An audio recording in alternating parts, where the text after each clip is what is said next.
Hey hey hey! Bonjour à tous, j'espère que ça va bien aujourd'hui. Pour ma part, ça va extrêmement bien. Honnêtement, la bonne nouvelle que je voulais vous annoncer aujourd'hui, j'ai la chance de pouvoir vous l'annoncer. Aujourd'hui, analyse du match numéro 7 des Islanders face aux Flyers de Philadelphie. Que dire de ce match-là? Juste un match légendaire, un match historique, match qui va marquer l'histoire de la formation depuis 93, que cet événement-là s'est pas produit. Et aujourd'hui, elle s'est produit. En fait, le match d'hier a été un match exceptionnel, vraiment très heureux. J'avais dit dans ma vidéo précédente que Barry Trotz se devait absolument de mettre Thomas Greisch dans les filets pour le match numéro 7. Donner la chance à l'équipe d'avoir un second souffle. Et la stratégie a fonctionné. C'est exactement ce qui s'est passé dans ce match-là. Thomas Greisch a été le gardien numéro 1 des filets pour les Islanders dans ce match numéro 7-là, qui était très important. On a vraiment vu également que les joueurs ont joué avec une meilleure confiance sur la patinoire, une meilleure technique de jeu au niveau défensif ainsi qu'au niveau offensif. Ça a été vraiment un match où on voyait que les joueurs étaient en toute confiance avec leur gardien de but et ça a donné l'assurance du match, l'assurance absolue, la domination totale des Flyers, des Islanders face aux Flyers. Début très tôt en début de match, première période, on a eu la chance de voir un but de Scott Mayfield. Scott Mayfield, qui était le joueur qui a eu malheureusement le bâton brisé dans le match précédent, qui a provoqué la défaite des Islanders en prolongation. Et il s'est repris là, énormément avec son premier but là, dans la première période, but inoubliable. Et ensuite de ça, but de Andy Green à quelques minutes d'intervalle, tout de suite après, qui a fait en sorte que les Islanders, pour une fois, c'est eux qui avaient le dessus dans le match 2-0. Ensuite de ça, deuxième période, but de Brock Nelson, très beau jeu de passe avec Josh Bailey. Un but phénoménal qui était inoubliable. Le but que je pense que a cloué le cercueil aux Flyers dans cette rencontre-là.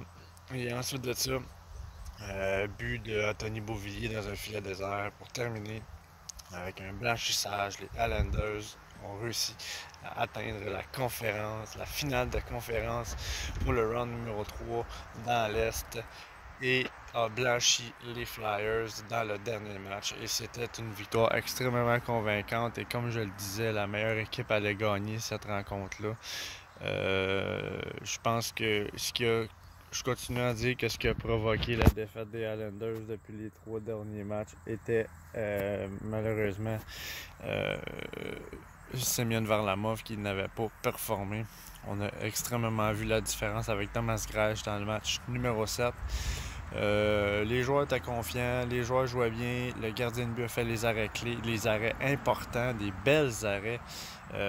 Il était vraiment très focus dans son goal, dans ses buts et malheureusement Semyon Varlamov a pas prouvé ça depuis les 3 dernières rencontres et Thomas Greisch a montré encore une fois qu'il était le sauveur de l'équipe pour les séries éliminatoires et ça a été vraiment un moment historique, vraiment très fier de vous faire cette annonce-là, très fier aujourd'hui de pouvoir dire que les Islanders ont enfin franchi une nouvelle étape dans leur formation depuis 93 et c'est historique, c'est historique.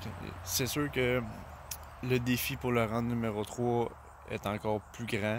On va affronter le Lightning de Tampa Bay. Le Lightning de Tampa Bay qui a une formation hors pair au niveau offensif. Ils ont également un bon gardien de but, une bonne défensive. C'est une équipe vraiment complète, le Lightning, et ça va être un autre défi très difficile pour les Islanders de relever ce défi-là. Beaucoup plus, je crois, que d'avoir affronté les Flyers.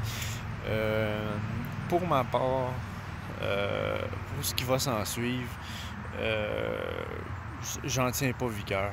Je suis extrêmement content de voir que l'équipe a atteint le plateau du troisième round. On pouvait pas demander mieux. On a changé le cours de l'histoire et cette formation-là a vraiment fait du beau travail cette année. Et je suis toujours très très confiant pour les Islanders.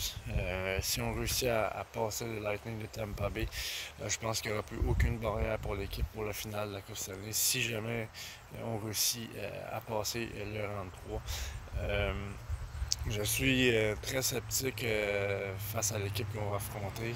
Une équipe qui est extrêmement puissante. Mais bon, on sait jamais. Les séries éliminatoires, c'est de l'imprévu toujours.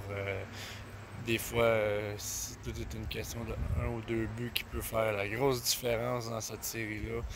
Et j'ai très hâte de vous faire l'analyse du match numéro 1, du round numéro 3 des Islanders face au Lightning de Tampa Bay. Alors, sur ce, ça a été avec un énorme plaisir que je vous ai annoncé cette nouvelle-là. Vous pouvez pas imaginer à quel point je suis heureux. Je vous dis bonne fin de journée. On se revoit pour l'analyse du match numéro 1 pour le troisième round. Merci, à la prochaine.